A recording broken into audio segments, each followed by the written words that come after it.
Hi guys, welcome to Sported. I'm Shane. So last night saw England maintain their perfect qualifying record with a 2-0 win at Wembley over Serbia. So we'll talk about that. And also Cristiano Ronaldo. He got his first red card of his international career. You naughty boy.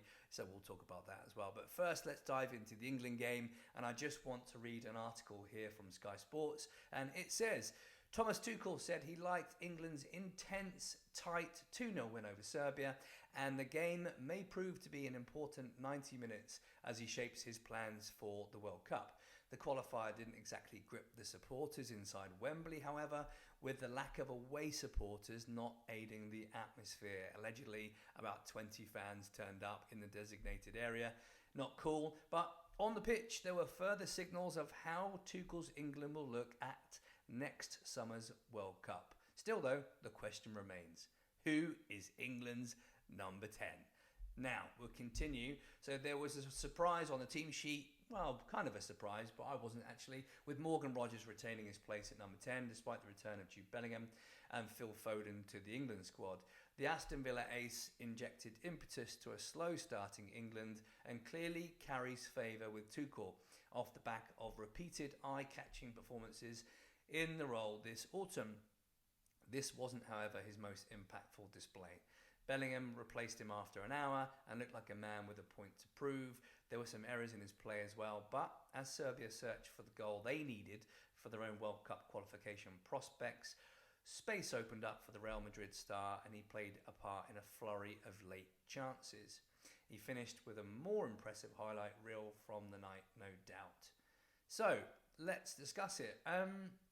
I like what Tuchel's doing. Let's touch on that first. First of all, good result. Obviously, it didn't have the goals that we did in Serbia, but it was controlled. There were a few chances late on for Serbia, but England looked decent. They've got the shape now, and you can see what Tuchel's doing. There's the progress. There's team. I keep going back to the word. They look like a team. I like the formation, and he's trying to get the players to play in the formation as a team the way he wants them. He's not shoehorning in, easy for me to say, shoehorning in players just for the sake of it. Now, we've had this in the past with predecessors. We had the issue with going back to Lampard, Gerrard, Scholes, and now Phil Foden, Cole Palmer, Jack Grealish, trying to fit them all in. Just pick the best players in their best positions that has the best team chemistry. I think that's plain to see. Now, if you go all the way back to 66 when we won the World Cup, Jimmy Greaves was the number 9, but he got injured in the qualifiers, and then Jeff Hurst came in and kept his place. And then Sir Alf, massive call, kept Sir Jeff Hurst in the team, and he smashes a hat-trick in the final. And Jimmy, at the time, the newspapers were saying, "What are you doing, Jimmy Greaves? How can you leave him out? He's amazing." And he is. And he was fantastic. His goals to game ratio was incredible. But Jeff Hurst grabbed the shirt and rightly kept it. And that's how I see the things going with Thomas Tuchel. And I like that. He's sending out a message to the players. If you come in and you do the job, you keep the shirt. And that's how it should be. Don't worry about reputations. That's not how... You're sending out the wrong signal. If Bellingham comes straight back in and they say, "Oh, sorry, Rodgers, it's Jude Bellingham, sorry about that, you'll get another chance," then that's going to be so deflating to Morgan Rogers, and he's played well. I really like him. He's a talent. So I like the fact that he kept his place and that Jude Bellingham's now going to have to take the shirt from him. Foden came on, did well, but he's got his work cut out to make the squad because, as I said before, we're stacked as the number 10. So it's going to be very interesting. I thought O'Reilly left back looked decent. Really like him as well. He's got the physicality to go with that cultured left foot. Looks decent. Anderson in the midfield. Rice again. They're building up nice chemistry. Gahey was out injured, which is a shame. But I think Ezri Konsa is looking like an able deputy, and I think he might. Well, he'll definitely go to the World Cup because he can cover all across the back line.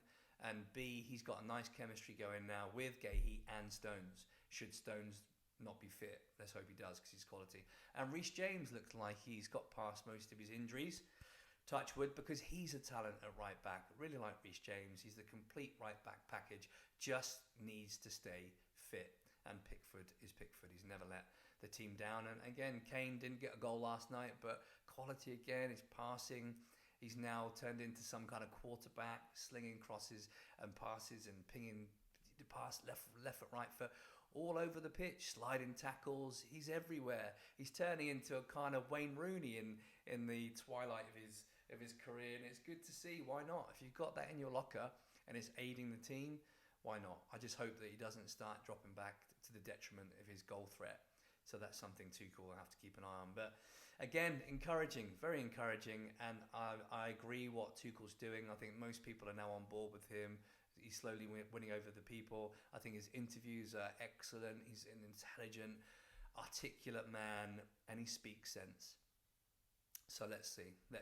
Very exciting times, but step by step. Let's not get above our stations. So let's see how England get on. Now on to Cristiano, you naughty boy. Now again, back to Sky Sports.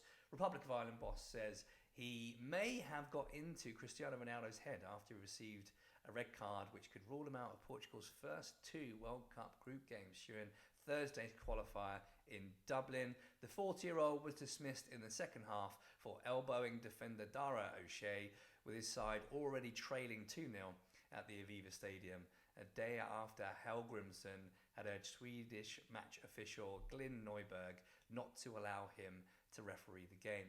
Ronaldo will serve a minimum 1-game suspension, meaning he will definitely miss Portugal's qualifier against Armenia on Sunday, but the nature of his dismissal could trigger a 3-game ban according to FIFA rules.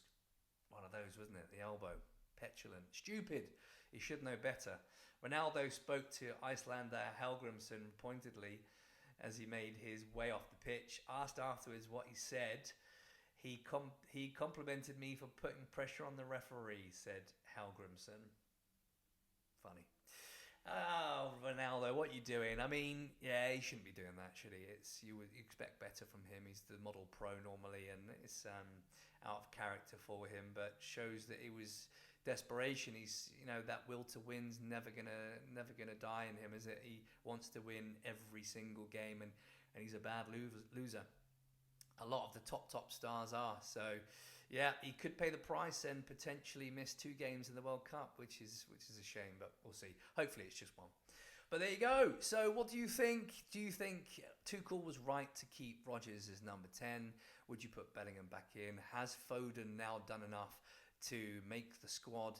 And Cristiano Ronaldo, what do you think of his elbow? Was it petulant? Should he miss the 2 games in the World Cup, or is 1 enough? Anyway, that's your lot. Thanks very much. Hope you've enjoyed it. Stay tuned for more. Take care.